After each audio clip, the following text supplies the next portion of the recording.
ایک تو سوال ان کے ذہن میں یہ اٹھتا ہے کہ انسان کیوں پیدا ہوا ہے، کہاں سے آیا ہے؟ اگر آیا ہے تو پھر آیا کہاں سے اور کیوں آیا ہے؟ اور پھر یہ بھی سوال پیدا ہوتا ہے کہ سب انسان ایک جیسے سٹیٹس کے کیوں نہیں؟ کوئی امیر ہے، کوئی غریب ہے، کوئی پڑھا لکھا ہے، کوئی ان پڑھ ہے، کوئی خوبصورت ہے، کوئی ظاہری طور پر لوگوں کی نظر میں بدصورت ہے، کوئی آقا ہے، کوئی غلام ہے۔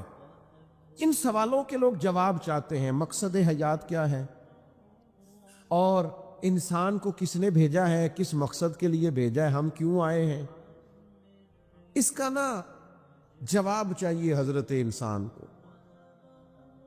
پھر وہ یہ سوال مختلف لوگوں کے ذہنوں میں گھومتے گھومتے کوئی کسی طرف نکل گیا، کوئی کسی طرف نکل گیا۔ ایک بڑا ادیب آدمی تھا، بڑا بہترین شاعر تھا، وہ کہنے لگا اصل میں انسان ایک پھول ہے، تو بہار کا موسم آتا ہے تو کھل جاتا ہے، جوانی ہے، صحت ہے، تندرستی ہے، پھر خزاں آتی ہے تو آہستہ آہستہ اس کے پتے مرجھا جاتے ہیں، پھر زیادہ ہی پتجھڑ آتا ہے تو ٹوٹ جاتا ہے، یعنی انتقال کر جاتا ہے۔ لہذا ایک خوشبو ہے، ایک پھول ہے۔ اس نے بھی بات کی، چلو ٹھیک کی ہوگی۔ پھر ایک اور شخص بولا، اس نے کہا نہیں، بنیادی طور پر پوری دنیا کے اندر مختلف کردار اللہ نے بنائے ہیں، کوئی باپ ہے، کوئی دادا ہے، کوئی بیٹا ہے، کوئی پوتا ہے، کوئی بھائی ہے، تو سب اپنا اپنا کردار نبھاتے ہیں، اور پھر اپنے اپنے وقت پر وہ رخصت ہو جاتے ہیں، کیونکہ اب کردار بدلنے کی باری آ گئی۔ اب وہ جو باپ تھا اس نے دادا بننا ہے، اور وہ جو پوتا تھا اس نے باپ بننا ہے، لہذا وقت بدلتا ہے تو یہ کردار بھی بدل جاتے۔ لوگ اپنے اپنے حساب سے کوششیں کرتے رہے، یہاں تک کہ بعض نے یہ بھی کہہ دیا کہ انسان پہلے حیوان تھا۔ یہ ترقی کرتے کرتے کسی نے کچھ کہا، کسی نے کچھ کہا، لیکن یاد رکھنا یہ راز اگر کھولا ہے کسی نے تو اسی نے کھولا ہے جس نے انسان بنایا ہے، یہ اسی نے کھولا ہے۔ جو فلسفیوں سے کھل نہ سکا اور نکتہ وروں سے حل نہ ہوا، وہ راز ایک کملی والے نے بتلا دیا چند اشاروں میں۔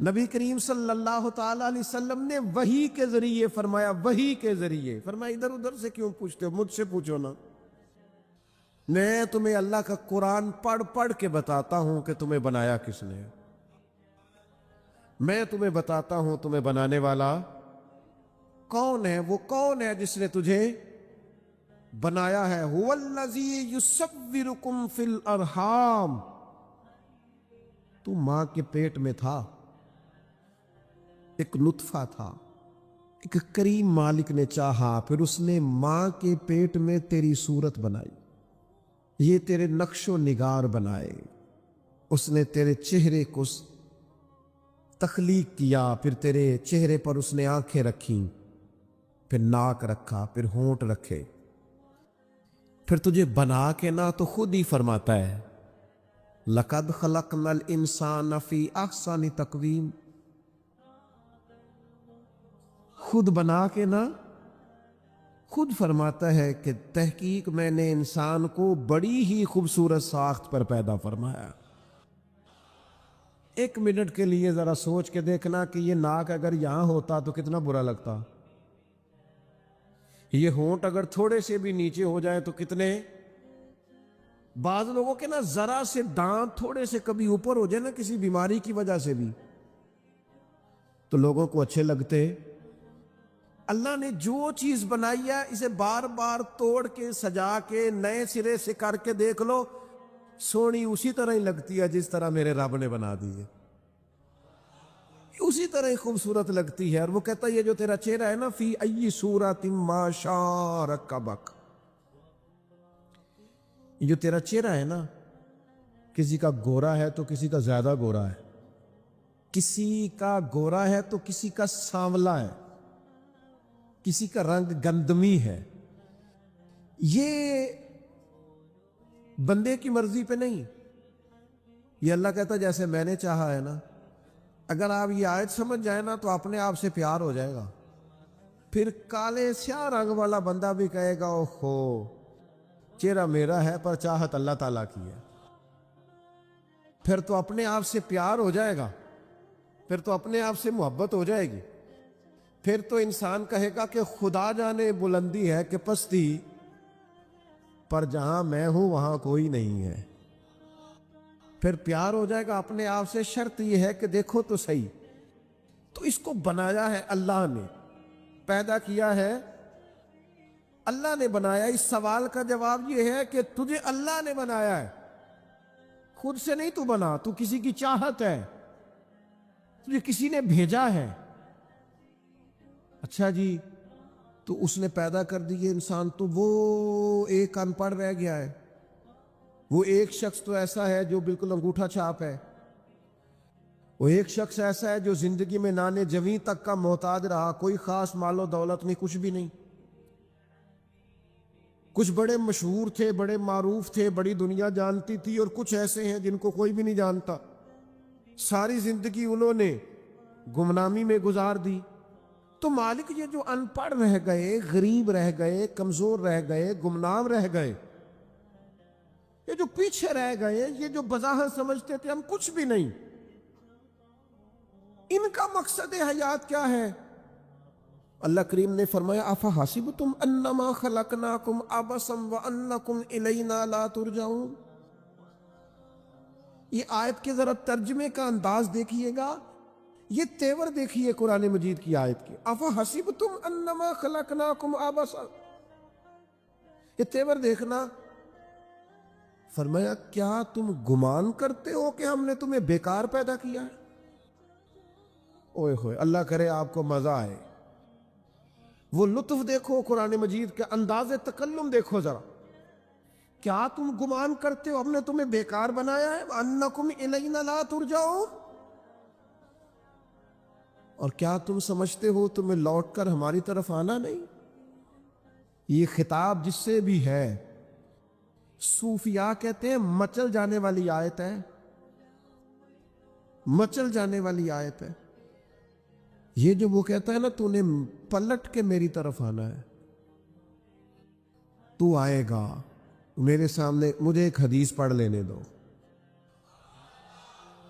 نبی کریم علیہ السلام نے فرمایا قیامت کے دن اللہ تعالیٰ لوگوں سے فرمائے گا, سب سے پہلا سوال لوگوں سے, مختلف احادیث میں مختلف سوال ہیں جو سب سے پہلے ہوں.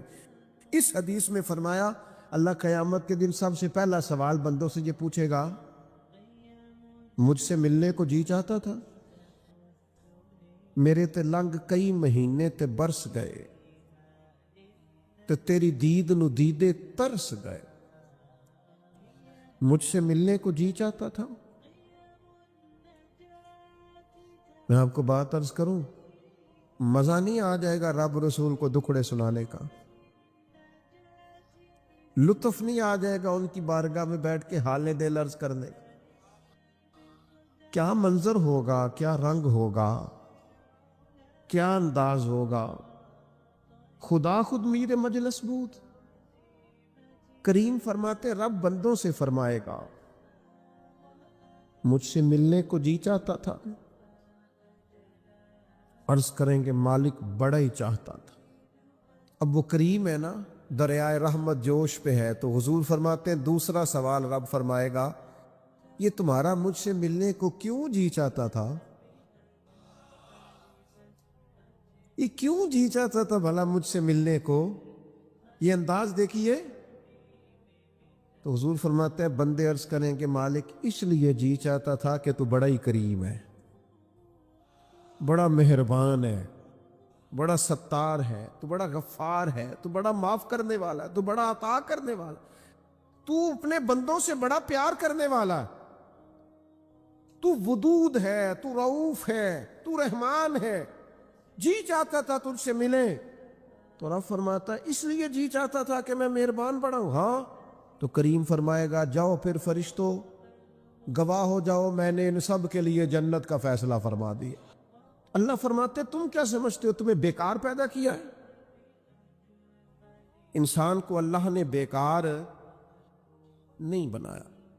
پہلی بات تو یہ سمجھ میں آ گئی کہ آیا کہاں سے ہے، بنایا کس نے ہے، بھیجا کس نے ہے، اور پھر بھیجنے والا کہتا ہے میں نے بیکار، ایک ذرہ بھی اللہ نے بیکار نہیں بنایا۔ ادھر دیکھو میری طرف دوستو، اس آدمی کو آپ سمجھتے ہیں نا بالکل مجذوب ہے، بالکل اس کی زبان سے رطوبت نکلتی ہے اور آنکھوں سے پانی نکلتا ہے اور ہاتھ پکڑ کر سڑک پار کرانا پڑتی ہے، اور جس کو تم سمجھتے ہو نا کہ اس کو تو گھر کا ایڈریس بھی نہیں آتا، اس کی پشت پر اس کا پتہ لکھا ہے، جسے تم خیال کرتے ہو نا یہ بالکل ضعیف ہے، کمزور ہے، اٹھ نہیں سکتا، چل نہیں سکتا، قرآن مجید کی آیت کہتی ہے کہ بندہ بیکار وہ بھی نہیں ہے، تو وہ تو بالکل کسی کام نہیں، وہ تو گھر والے بھی لوگ اس کا مذاق اڑاتے ہیں، کوئی اہمیت نہیں، کوئی پوچھتا نہیں۔ تو یہ کیا ہے؟ پڑھو نا مشکات شریف، اللہ کے پیارے حبیب علیہ السلام نے فرمایا یہ جو تمہیں رزق دیا جاتا ہے نا، اور یہ جو تم پر بارشیں برسائی جاتی ہیں، یہ تمہارے ضعیف لوگوں کی برکت سے دیا جاتا۔ میں کسی شخص سے بیزار نہیں ہو سکتا، کیونکہ ایک ذرہ بھی تو بیکار نہیں ہو سکتا، ایک ذرہ بھی تو بیکار نہیں۔ مجھے ایک دوست کی بات نہیں بھولتی، ان کے بیٹے نے آ کے کہا مجھ سے، کہنے لگے ابا جنوں آکھو بڑا دے لیا رشتہ داراں نوں تے بڑا ونڈ لیا، وہ کہڑا کو نہ نیکی کردے نے، سما سائڈ تے ہو کے غیبتاں کردے نے، آنکھوں نے ان بس کرن۔ اور وہ تھوڑے تھوڑے نالاں بھی تھے، چند باتیں اس نے اس طرح کی بتائیں جو واقعہ شکایت والی تھی، تو میں نے ان بزرگوں سے کہا، میں کہ پاجی منڈا بھی پریشان ہے، کر دے بھی تو چھڈو، سادہ بندہ انپڑھ آدمی محنت مزدوری، اتنی پتے کی بات کی؟ کہنے لگا حضرت صاحب پتہ نہیں اللہ کدے صدقے پہ دیندا ہے۔ تو مجھے یہ حدیث یاد آئی مشکات شریف کی، حضور فرمانے لگے اللہ تمہارے کمزوروں کی برکت سے تمہیں عطا کرتا ہے۔ کس کی وجہ سے اللہ تمہیں دیتا ہے؟ ضعیفوں کی وجہ سے۔ ایک تو کسی چیز کو بھی اللہ تعالیٰ نے بیکار پیدا پھر کس لیے پیدا کیا؟ مقصد حیات کیا ہے، اس کو آپ نے سمجھنا ہے۔ فرمایا الذی خلق الموت والحیات لیبلوکم ایکم احسن عملا، ہم نے موت اور حیات اس لیے پیدا کی ہے تاکہ پتہ چلے تم میں بہترین عمل کون کرتا ہے، بہترین عمل کون بندہ کرتا ہے، اس مقصد کے لیے موت اور حیات کو پیدا کیا۔ ہم تو کام کرنے آئے بھائی، دنیا میں کام کرنے آئے۔ یہ جو لوگ ویلے بیٹھے ہیں نا، صبح سے شام تک موبائلیں چلا رہے ہیں، آرام کر رہے ہیں، کھانے کھا رہے ہیں، آ رہے ہیں، جا رہے، یہ لوگ اس مقصد حیات سے غافل ہیں جس مقصد کے لیے بھیجے گئے۔ قرآن مجید کہتا ہے تمہیں اچھے اعمال کے لیے دنیا میں بھیجا ہے، اس مقصد کو تم سمجھو، کوئی خیر کا کام زندگی میں کرو، کوئی خیر کا کام۔ یہ جو مسجد کا خادم ہوتا ہے نا، اس کے پاس مسجد کی چابیاں ہوتی ہیں، اور مسجد کے خدام اکثر پڑھے لکھے نہیں ہوتے، کم پڑھے لکھے ہوتے ہیں، لہذا یہ ڈیوٹی کرتے ہیں، مسجد میں صفائی کرتے ہیں، جھاڑو دیتے ہیں، ڈیوٹیاں کرتے ہیں۔ لیکن میں آپ سے عرض کروں، بن سنور کے امام صاحب آئے، جناب پگڑی باندھی ہے، جبہ پہنا ہے، آ کے وہ سج گئے، سنور گئے، آ کے یوں بیٹھ گئے وہ، لیکن ان امام صاحب کو ان کی بھی بڑی شان ہے، جو نمازی مسجد میں سجدہ کریں گے ان کی بھی بڑی شان ہے، لیکن اس بندے کا مرتبہ آپ سمجھتے ہیں جو سب سے پہلے آیا ہے، جس نے آ کے جھاڑو دیا ہے؟ کہہ لوں میں ایک جملہ، کہہ لوں میں ایک جملہ، ایک بات کہہ لوں وہ والی کہ نبی کریم علیہ الصلوۃ والسلام نے کنجیاں ساری سیدنا بلال کو دے دی تھی، ڈیوٹی حضرت بلال حبشی کو دے دی۔ میں کہہ لوں یہ اسی رستے پہ ہیں جس رستے پہ سیدنا بلال حبشی تھے، پھر مجھے کہہ لینے دو یہ لفظ، مفتی بن کر، پیر بن کر، مولوی بن کر، مقرر بن کر، صدر بن کر، فلاں بن کے بیٹھے رہو، تمہیں مبارک ہو، تمہاری بڑی شان ہے، پر یہ عظمت صرف سیدنا بلال کی ہے، کہ نبی کریم نے فرمایا بلال میں نے معراج کی رات جنت میں بھی تیرے چلنے کی آواز سنی. یہ شان صرف پھر مجھے کہہ لینے دو کمر اچھا ہے فلک پہ نہ ہلال اچھا ہے, تیری نظر گر بینا ہو تو دونوں سے بلال اچھا ہے. آپ سمجھیں اس بات کو, کوئی مقصد تو ہے نا میرے بھائی. صحیح بخاری میں موجود ہے حضرت بلال مقصد بنا لیا تھا حضور کے دروازے کی نوکری کرنا. میں آپ سے عرض کروں اگر کوئی مقصد نہیں نہ بناؤ گے تو زندگی بے چین بے قرار گزرے گی. با مقصد لوگوں کی زندگی صحیح گزرتی ہے, با مقصد. کوئی ایک نوجوانوں سے بالخصوص کہوں گا یہ کوئی مقصد نہیں ہے, لوگ راضی کرنا, سٹیٹس لگانا, ویوز چیک کرنا, لائکس, کوئی مقصد نہیں. یہ بالکل بیکار کام ہے. آپ باصلاحیت ہے. کچھ نوجوانوں کو میں دیکھتا ہوں مجھے ایسے لگتا ہے یہ نوجوان ایسے ملک اور ملت کو چلا سکتا ہے کہ کوئی مقصد نہیں ملا, کوئی کام نہیں ہے کرنے کو, کوئی ڈیوٹی نہیں اپنے ذمے لی. آنا ہے جانا ہے بیٹھنا ہے خوش گپیاں ہیں تبصرے ہیں, یہ کوئی کام نہیں. آپ کا کوئی مقصد حیات ہو, آپ کوئی ڈیوٹی کریں, کوئی کام کریں, کوئی خدمت ہو تو آپ کریں, آپ محسوس کریں گے کیونکہ برکت ہو گئی ہے. لیکن اگر محمل وقت گزارو گے بیکار ہو جاؤ گے, زنگ لگ جاتا ہے صلاحیتوں. میں خود کئی دفعہ اپنے آپ پہ غصہ کرتا ہوں کہ یار یہ 20 منٹ ایسے ہی وقت ضائع ہو گیا. اور پھر ایک اور بات بھی, اس میں عمر کا بھی کوئی لینا دینا نہیں. امام رازی نے لکھا ہے ایک صحابی کے بارے میں حضور نے فرمایا کہ تیرا تھوڑا وقت رہ گیا دنیا سے جانے کا. ظاہر ہے بوڑھے آدمی تھے. یا رسول اللہ پھر مجھے بتائیں کیا کروں؟ تو فرمایا ادھر سے صحیفے اٹھا کے لا, تجھے قرآن پڑھانا شروع کروں, پڑھتا پڑھاتا دنیا سے چلا جا. انہوں نے نہیں کہا یہ عمر نہیں, آپ کے پاس مہینہ ہے, سال ہے, 20 سال ہے, جتنا بھی ٹائم ہے, آج سے کوئی کام شروع کر دیں, کوئی ڈیوٹی کرے. آپ یقین کریں کوئی کام اگر ہم اپنے ذمے لے لیں گے تو ہمارے لیے جینا آسان ہو جائے گا, ہمارے لیے جینا آسان ہو جائے. ڈیوٹی لے لیں کوئی, اس کو کریں. اب ہوگا کیا جب آپ اس مقصد کے لیے نکلیں گے نا تو پھر مشکلات بھی آئیں گی, پھر حالات ہمیشہ ایک جیسے نہیں رہتے. تو اللہ آزمائے گا بھی اس رستے میں. وَلَنَبْلُوَنَّكُمْ بِشَيْءٍ مِّنَ الْخَوْفِ وَالْجُوعِ وَنَقْصٍ مِّنَ الْأَمْوَالِ وَالْأَنفُسِ وَالثَّمَرَاتِ وَبَشِّرِ الصَّابِرِينَ. پھر انسان کو آزمایا بھی جائے گا, اب مشکلات بھی آئیں گی. تو یہ مشکلات زندگی کا حسن ہے. آپ جب کسی مقصد کے تحت میدان میں نکلیں گے پھر آپ کو باتیں بھی سننی پڑیں گی. آپ بالکل صحیح صحیح جا رہے ہیں, لوگ تانے بھی دیں گے, لوگ کہیں گی بھی, تو بھئی اس کا مزہ آئے گا. اب ذہن بنا لیں کہ بھئی مشکلات آئیں گی, اتار چڑھاؤ آئے گا, تو یہ تقاضا ہوگا جب آپ پہلے سے ذہنی طور پہ تیار ہوں گے پھر کوئی بھی مشکل بندے کو پریشان نہیں کرے گی. ہزاروں دیے بھی جل جائیں تو یہ دیے ماند نہیں پڑتے. مہنگائی بڑی زور کی ہو گئی, غریب آدمی کی آزمائش بڑھ گئی. ہمیشہ مہنگائی سے غریب لوگ متاثر ہوتے ہیں. امیروں کی تو چیزیں مہنگی ہو جاتی ہیں, وہ تو سنگل انہوں نے جمع کی ہوتی ہیں, مہنگی ہوتی ہیں تو ڈبل میں بیچتے ہیں. غریب پستا ہے. لیکن دکھ کی بات یہ ہے کہ ہم ایک دوسرے کا ساتھ نہیں دیتے. مقروض ذہنی اذیت کا شکار ہے. 3 دن ہے نا عید کے, تو ایک جوڑے سے بھی گزارے جا سکتے ہیں, ایک سے بھی.